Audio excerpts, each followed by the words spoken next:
Wanita penghangat ranjang, bulan madu, Aryo yang manis. Foto aku terus, memang gak bosen. Sejak tadi, Aryo terus membidik setiap gerakan yang aku lakukan. Mulai dari merapikan rambut, memakan es krim, lalu kini, aku sedang berjongkok untuk merapikan tali sepatu pun pria itu ambil juga gambarku. Mana ada bosen lihat istri sendiri? Lagi pula harusnya kamu bangga sama aku itu perhatian banget sama kamu, kata Aryo menjawab. Ia mematikan kameranya dan ikut berjongkok di depanku, menyingkirkan tanganku yang ingin mengikat tali sepatuku, dan beralih dilakukan olehnya. Perhatian gimana? Tanyaku beralih memangku daguku dengan satu tangan sambil menatapnya. Aryo tetap melakukan kelihatannya, mengikat tali sepatu milikku kemudian mendongak menatapku yang sudah sejak tadi menatapnya. Mengikatkan tali sepatumu misalnya, jawab Aryo dan kini aku yang dibuat tertawa. Tapi aku bisa sendiri padahal. Dan aku tak akan membiarkan itu. Kenapa? Tanyaku pelan. Karena, Aryo lebih dulu bangkit, mengusap pelan puncak kepalaku lembut baru membantuku untuk ikut berdiri. Karena selain tugas membahagiakanmu, tugasku juga untuk menjaga. Dan siapa yang harus aku jaga? Kamu, istri aku. Satu tangan Aryo menyentuh. Aku hanya bisa mengulas senyum. Pria ini begitu manis. Apa 10 tahun lagi, sikapnya akan masih sama, atau malah sudah berubah? Lupakan Lia, nikmati dulu yang sekarang. Urusan beberapa tahun nanti, biarkan Tuhan yang mengaturnya. Kami kembali melangkah, menyusuri kota dengan rumah-rumah indah ini. Ada beberapa toko oleh-oleh, tapi untuk saat ini kita skip dulu. Kata Aryo, hari-hari pertama liburan jangan pikirkan oleh-oleh, nikmati saja dulu. Untuk part membeli oleh-oleh, sudah Aryo siapkan di hari-hari terakhir nanti. Mau makan di sana gak? Tanya Aryo menunjuk restoran yang ada. Aku mengangguk, sepertinya enak. Tadi driver kami pun mengatakan hal yang sama. Boleh, siapa yang tahu kalau belum dicoba, kataku dan kini aku juga Aryo melangkah bersama mendekati restoran itu. Oya Vineyard, adalah restoran yang kami pilih untuk makan siang kali ini. Katanya restoran ini pula memiliki lokasi yang baik untuk menonton sunset, tapi sayang, kami datang di siang hari. Silakan sayang, kata Aryo yang sudah menarik satu kursi untukku dan memintaku untuk duduk lebih dulu. Terima kasih Pak Suami, ucapku yang aku beri senyum terbaik milikku. Aku udah kayak bapak-bapak ya? Tanya Aryo setelah ia ikut duduk di depanku. Aku mengedikan bahuku sekilas, menatapnya dengan seksama lalu tersenyum. Sedikit. Ah, masa, tua dong aku? Tanya Aryo yang langsung mengusap wajahnya dan merogoh saku celananya demi melihat wajahnya sendiri. Tepat saat layar ponselnya ia letakkan di depan wajahnya, aku meraih ponselnya lalu menggeleng pelan. Enggak, kamu itu masih cakep. Masih kayak ABG, ucapku padanya membuat Aryo menaikkan kerah bajunya sombong. Melihat dia begitu, aku memutar bola mataku malas lalu melambaikan tangan demi meminta pelan cepat datang ke meja kami. Pesan apa? Tanya Aryo yang sudah membuka buku menu lebih dulu. Tunggu sebentar aku lihat dulu, ucapku padanya dan Aryo hanya mengangguk pelan. Akan aku beri gambaran sedikit tentang restoran ini. Jika kalian tahu Jogja, mungkin ini lebih mirip seperti kafe yang ada di sana. Meski aku belum pernah ke Jogja, aku cukup tahu banyak dari sosial media. Bandung. Nah, di kota kembang sana juga ada restoran atau kafe yang seperti ini. Bergaya klasik dengan interior tua yang khas sekali. Apalagi, dikunjungi dengan orang tercinta, rasanya sangat menyenangkan.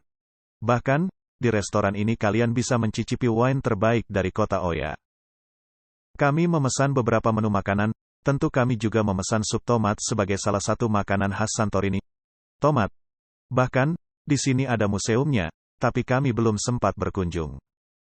Untuk tambahan, Aryo pun memesan wine yang disarankan oleh pelayan di sana. Katanya, itu adalah wine terbaik yang ada di kota ini. Karena penasaran, kami pun memesannya. Aku boleh ikut minum? Tanyaku pada Aryo saat pria itu sibuk memainkan ponselnya. Minum, wine maksudmu? Tanya Aryo dengan sebelah alis yang ia angkat naik. Aku mengangguk ragu, takut jika Aryo tidak membolehkanku. Aryo diam cukup lama, hingga pada akhirnya pria itu mengangguk dan tersenyum. Tapi hanya boleh jika kau sedang bersamaku saja. Paham, ucap Aryo memberi syarat padaku. Siap, Pak Suami. Berhenti memanggilku begitu, aku masih cukup muda untuk dipanggil Bapak.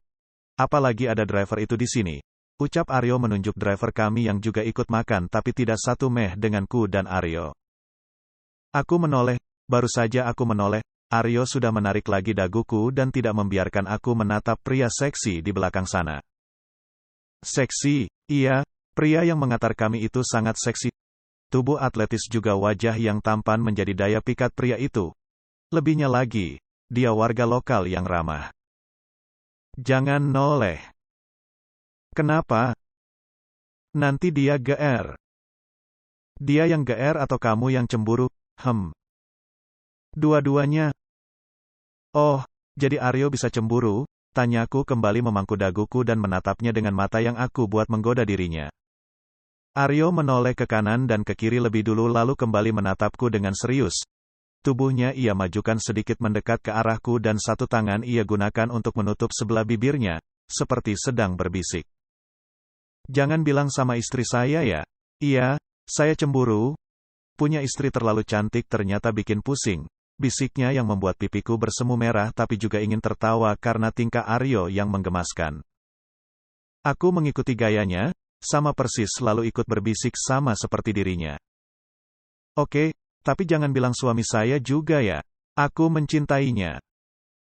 Aryo diam lalu tersenyum, memberikan kusun jauh dengan tangan yang ia tempelkan di bibirnya lalu ia arahkan padaku. I love you too. Heh, bukan padamu. Aku mengatakan itu untuk suamiku, ucapku mengelak. Aryo berdecak kesal. Ya suamimu itu aku kan? Bukan. Lalu siapa? Masa driver itu? Bukan. Ya lalu siapa? Tanya Aryo yang mulai nampak kesal. Sepertinya menyenangkan juga bisa membuat Aryo kesal seperti sekarang ya. Namanya Aryo? Lebih tepatnya Aryo Bramasta. Beliau pria yang baik, dan juga beliau itu dosen di kampusku. Bapak dosen, ucapku membuat Aryo menatapku dalam. Pria itu masih tetap diam, hingga aku dibuat salah tingkah. Karena saat pesanan makanan kami datang, Aryo masih tetap diam. Aryo, ayo makan. Kataku tapi pria itu tetap diam. Heh, pria ini kenapa? Aryo, gumamku dengan satu tangan yang aku lambaikan di depan wajahnya tapi tidak digubrisnya. Karena takut Aryo kenapa-napa atau marah padaku, aku menyentuh lembut pipinya dan aku usap pelan. Sayang, you okay? Tanyaku lembut. Aryo menahan tanganku yang ada di pipinya dan menatapku dengan tatapan serius. Jangan panggil aku bapak lagi bisa? Hah? Jangan panggil bapak lagi. Aku, kan suami kamu, panggil sayang atau apa gitu yang romantis. Pengen dipanggil yang romantis, rengeknya seperti anak kecil. Hah, kau kenapa sih Aryo? Katakan dulu, katanya memaksaku. Oke fine. You okay baby? Tanyaku yang langsung berhasil mengembangkan senyuman di wajah tampannya. Astaga, kau ini manja sekali sih, tanyaku membuat pria itu tertawa pelan. Tapi sayang, kan? Ya tentu. Itu yang penting. Sudah, mari makan. Katanya yang bisa terlihat baik-baik saja. Aku hanya bisa menggeleng pelan melihat itu.